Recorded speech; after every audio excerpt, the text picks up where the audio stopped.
Today I'm going to be talking about oneness and the plurality of life. I just made that phrase up, the plurality of life. One way to define it or describe it is that this room is filled with many objects, plural, meaning many. So how does the fact, the realization, the spiritual experience that life is one, how does that meet and integrate, live with the fact that there are many different objects, many different people, many different places? We're going to explore that in this video. As always, I invite you to look at the description below, where I invite you to attend my free events where I teach about this stuff. I love to teach about how multiple aspects of consciousness and spiritual practice fit together, like we're going to do now. And you can attend events that I teach this stuff live about meditation and consciousness and relational practice. Again, the link's in the description. So we're going to begin this exploration of oneness and the plurality of life by examining the composition of the video that you're watching. That you are watching a video right now, and we're going to use this as a way to explore consciousness. And I'm going to suggest there are two things that are true at the same time.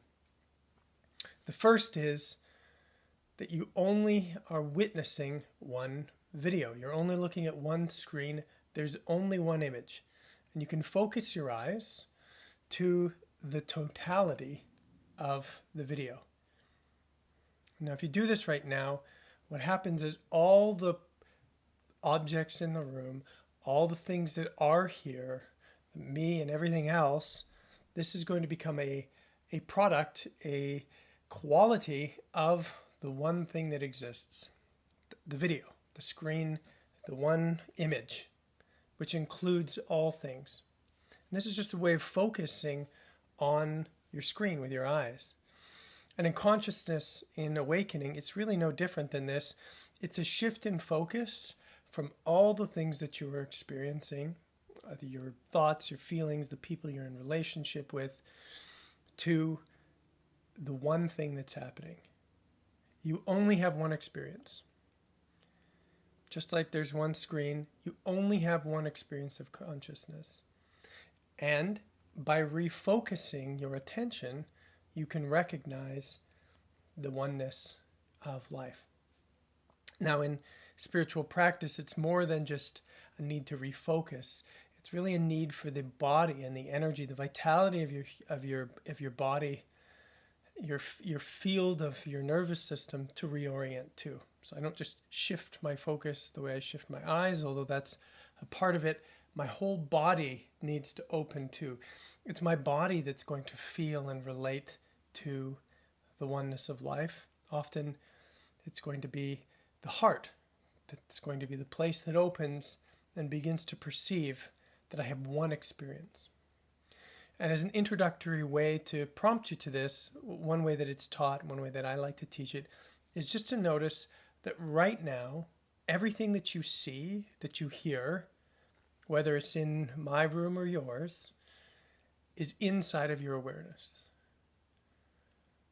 Awareness is the place where your life is happening. So I look out my window, I'm looking at something that's happening in awareness. If it was outside of awareness, I wouldn't be aware of it. When I feel my feet, this too is inside of my awareness. The things that are happening behind me are also inside of my awareness. And I just invite you to relax into this experience,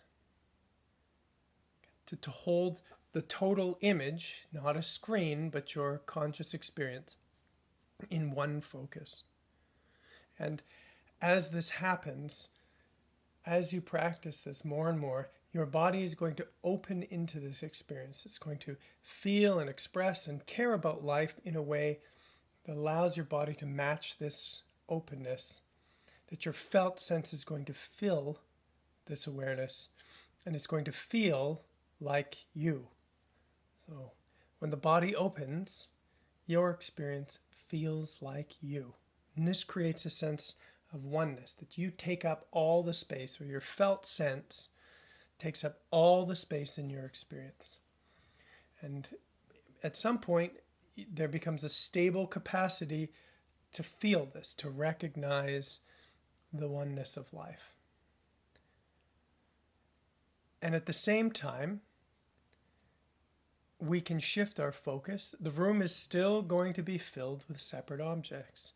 Life is still plural. There is still a me, there is still a you.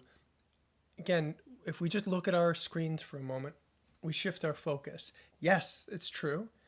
There is forever and always just one screen, one image, one video that you are watching, but it's also full of things. It's also full of me and the things that are in this room. And when I look out the window, there are very specific pots and plants in the garden that I'm looking at. Life is full of distinct objects. And what I would point out is that it's actually not a conflict. There is no conflict between the oneness of life and the plurality of life. At least in this video right now, you can see that the video is not in competition. The singular quality of the video is not in competition with the many things that are in it. So in a spiritual awakening, as you learn to hold everything in awareness, as you fill the space of your consciousness, of your awareness with your felt sense, and feel this singular quality to everything, you feel your body merged with your experience. This is a very beautiful thing. You will notice that all the things, like you and me and the potted plants and your animal friends and the people in your life, all of these things still get to be distinct. Oneness is not monolithic. It does not destroy uniqueness. It does not get rid of differences. It does not sublimate all beings into a blob. It celebrates distinctness. Oneness just means that I can hold and I can feel and I can recognize a singular experience. There's one experience that's full of many different things. And just like you can do with your video, you can shift your focus and notice that both are true. As awakening occurs, as oneness is realized, you begin to have this fluid relationship. Yes, all things are one. Yes, all things are here. Yes, there is only one consciousness. And at the same time, you are here and I'm here. And it behooves us all to recognize this as well. When I'm driving my car, I'm going to be using the perspective that there is you and me and all these other cars and their lanes. I'm not suddenly just going to disregard the laws of traffic because I perceive oneness. I'm going to stay in my lane. I'm going to stop at the red light. I'm going to get in my car, not your car. And this does not at all interfere with the singular beauty of life. And what I see often with spiritual seekers and people that I work with is that we confuse, I see this broadly, is that we confuse our expectations of oneness with what oneness actually feels like. And so we really hope and dream and wish that oneness is going to resolve all of the differences in life. It's going to solve the problem of our uniqueness and our beingness and our participation in life. But it doesn't. It just provides a frame, a context with it, which in human life is going to be happening. And this is why I really believe so deeply in integral practice, that we have a spiritual practice where we're looking to feel and recognize the singular quality of life, but also why relational practice, participation in life, and acknowledging the human experience, engaging with the human experience is so important. So, from the perspective of oneness, how does human participation, how does recognizing all the objects in the room actually help us recognize oneness? Well, first of all, participation is fluidity, and fluidity means relaxation. So to achieve this sense of oneness, we're going to need to relax and open, and the energy of our body is going to need to be very fluid. And without that, relaxation is always going to be constrained. And as an example, just see if you can try to relax at the same time that you're holding your breath. Right? motion, the natural motion of life, is perfectly in line with relaxation. They support each other. So for me, participation in life, in expression, and caring for other people, staying in your lane and acknowledging the lanes of other people, this actually allows life to flow naturally. I'm following all of the laws of traffic.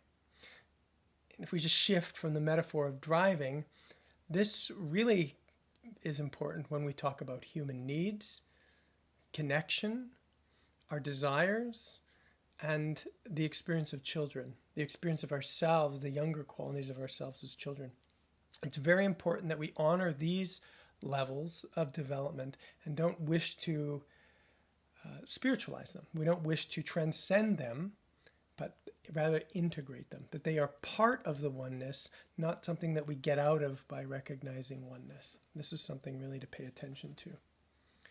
And conversely, how does recognition of oneness, this ability to relax, how does it impact our human lives and relationships? Well, it's quite beautiful, actually, to acknowledge that there's one overarching, pervading reality, one pervasive experience of being that is you, that is very felt, that is your personal, your direct experience. And what this allows means that you can hold all parts of life as if they are parts of yourself, because they are. All parts of your experience become parts of yourself. Now that doesn't mean it's not you. I don't get confused. Are you you or are you me? What I mean is that all parts of life are part of this oneness, and you are you and I am I, which allows me to have a singular approach to all things: love, care, compassion, recognition that everything gets to exist and gets to be part of life. And this overarching unified perspective on life really helps us manage and hold all of our human relations, all of our traffic accidents and incidences, all the things that happen in life in a loving and holistic context. This gives great joy to life.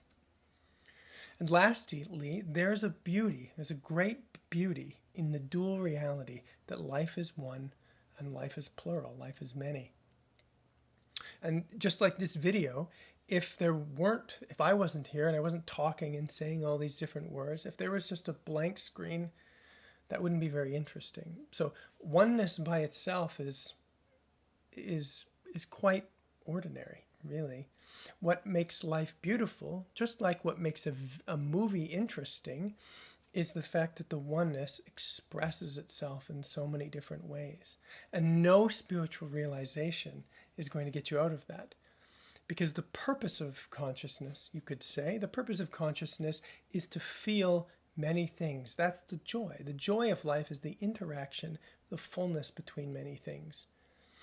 And no matter how one you recognize it to be, that joy will never go away because it's purposeful. So again, I hope this helps. In the description below, I have links to the groups that I teach that you're welcome to come and see, where I teach all these aspects from meditation to spiritual practice in a traditional sense and relational practice. And until next time, I just invite you to notice that life is one, you have one experience, and life is many. And we can take joy in this. Bye for now.